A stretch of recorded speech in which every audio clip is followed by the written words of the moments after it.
Încă un număr minunat de la fratele Sorin. Mai avem un cu singur concurent în seara asta, nu ne mai lungim. Gata, mi somn.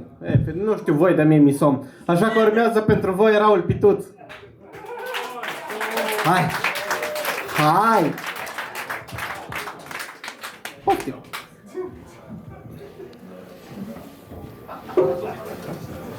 Mulțumesc, încetați.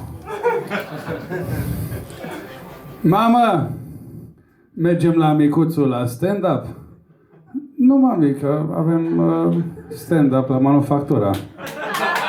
Stand-up la manufactura.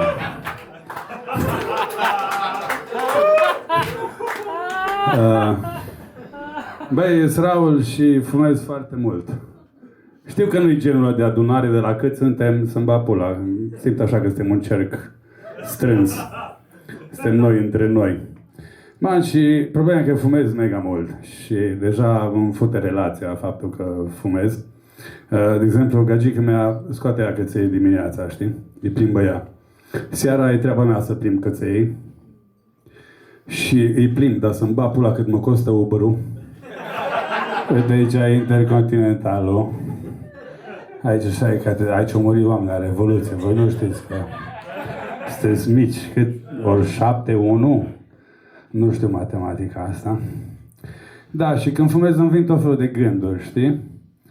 Gen, nu știu, Samuel Jackson e actorul meu preferat, dar nu înțeleg de ce joacă numai roluri de negri.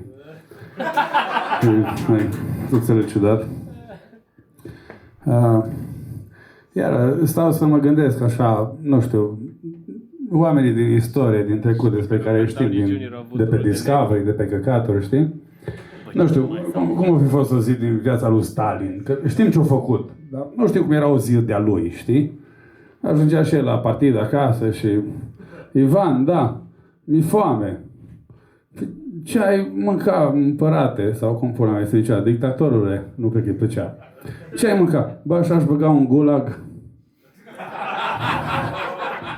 Un gulaș? Nu. Așa, mă gândesc Hitler când se trezea dimineața, nu? Făcea și el un duș în pula mea, că era om, oricât a fost de căcat. Dar făcea un duș, să nu pută. Era în pulă să...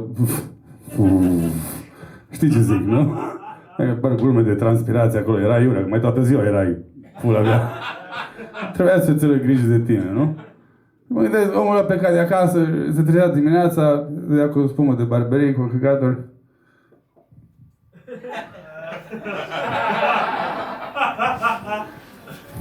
Super!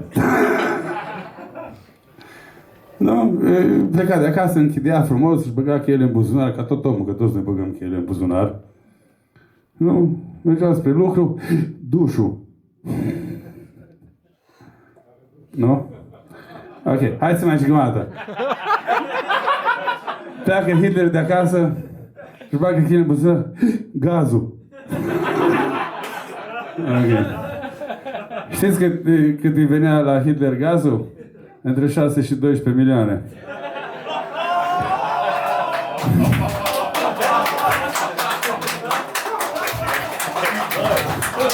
Îmi cer scuze, dar...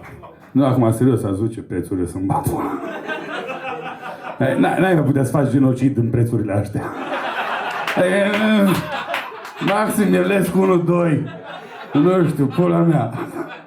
Fucking 6 milioane. De-aia zic, economia asta fute multe chestii. Man, e 4 mai, v-ați gândit? E 4 mai. Sunteți fan Star Wars? May the 4th be with you! Man, unde e cele mai frumoase și cele mai perfecte filme după Indiana Jones, părerea mea, făcute de același regizor. Fucking Star Wars. Man, grozave. Nu? Zic. Da, săriți toți în pula de tocilari. Nu v-am văzut să vă agitați pe o pizdă atâta, dar acum că am făcut așa, gata, omorâți-l pe comedian. Da, și e super tare Star Wars, jur, n-am nimic de reproșat la Star Wars, cu o singură chestie. Băi, dacă ați văzut primele 3 episoade care 4, 5 și 6, ne băgăm pula mea logică. Deci primele 3 episoade 4, 5 și 6. Man, cele mai grozave, fucking perfecțiune cinematografică. Toți extraterestrii vorbeau engleza perfectă în pula mea, toți au dat TOEFL-ul. Toți erau 2 grade acolo la engleză, la minuni, inclusiv în pula mea tinicheau aia, unde tinicheau. Hello, Master Luke. Și căcatul ăla care fluierau. Mai toți știau engleză și era super tare, inclusiv ăla, generalul Akbar, știi? Care era ca un Caras, care era general. Știți ăla, it's a trap. Puf. Vă dați seama, colegii lui, care erau poate oameni normali, și mergeau acasă și părinții le întrebau: ai trecut Academia Militară? Nu, că ne-au bătut un Caras. Știi, toți știau engleză în pula mea, mai puțin Chewbacca. M-am căcatul ăsta, m-a enervat teribil, să-mi bat pula. Știți de ce? Pentru că toți o înțelegeau pe Chewbacca. Deci toți vorbeau engleza perfectă, aia britanică, a reginei. Și vinea...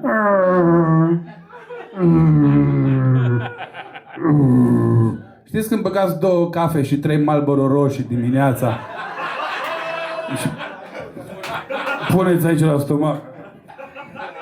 Exact căcatul ăla. Bă, să-mi bat pula, și Han Solo înțelegea și nuanțele. Era, ce ai zis, Chewbacca? Cablu triplu coaxial? Bujia dreaptă, aia trebuie schimbată. Mă, nebunatico, mă.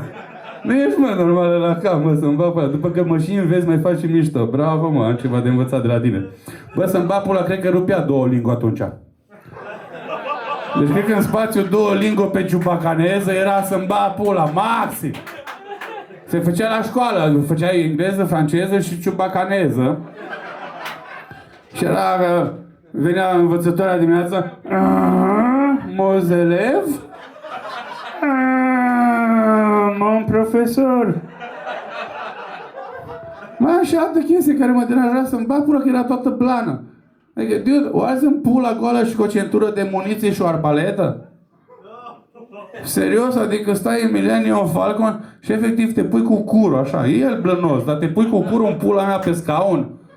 Han Solo lângă, frate, face 7 parseci în 3 secunde sau ce căcat făceai? Eu fumez, eu de-aia zic, eu nu știu. Dar el știa. Și aia efectiv se pune în pula mea cu ciocli Starfish-ul pe... Mă gândesc că aveau și alea piele, tapiserie pe scaun, știi? Se pune cu curul acolo, în pula mea așa, dă serios. Mă, vă dați seama cum se căca aia, cred că avea rasta la cur.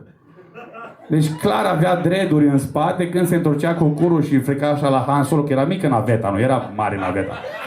Că erau smuggler, n-aveau mulți bani, știi? Se freca cu curul la Han Solo așa la cap și don't you worry about a thing, 'cause every little thing.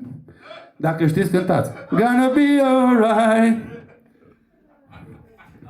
Pe bune, stați să mă gândesc, să-mi bag pula în tot spațiul, în vastitatea, enormitatea, infinitul spațiului, tu arzi în pula goală.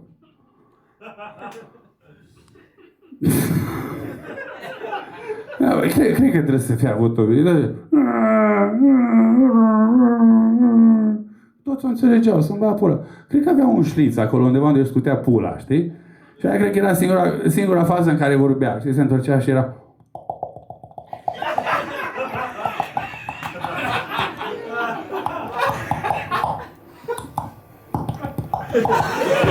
Avea prostată. Și nici măsa nu era deșteaptă rău, jur. După aceea atunci frumos. Băgam aș pula. Da, man, acum să tot pătrăm în universul ăsta magic.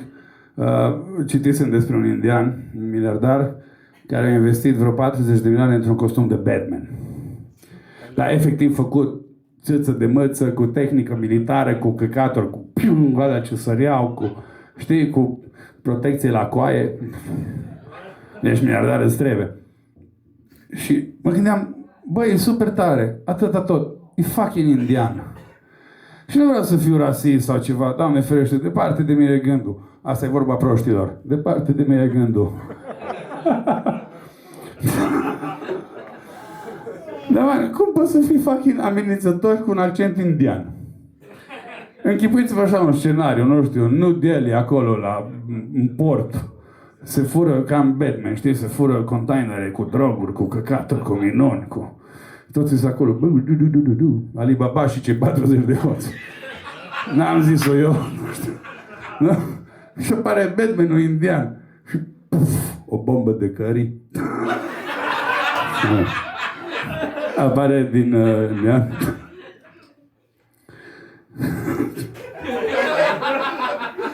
Îmi cer scuze. It was like mega fucking crispat. Who goes there?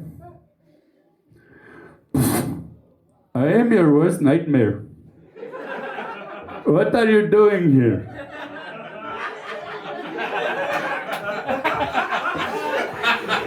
You are stealing, you bloody fool. Put it back. Put it back right now. Adică nu știu, cu cine pula mea s-ar apare Bane acolo. I think I downloaded the wrong movie. Vine Joker. Hey, do you want to know how I got these scars?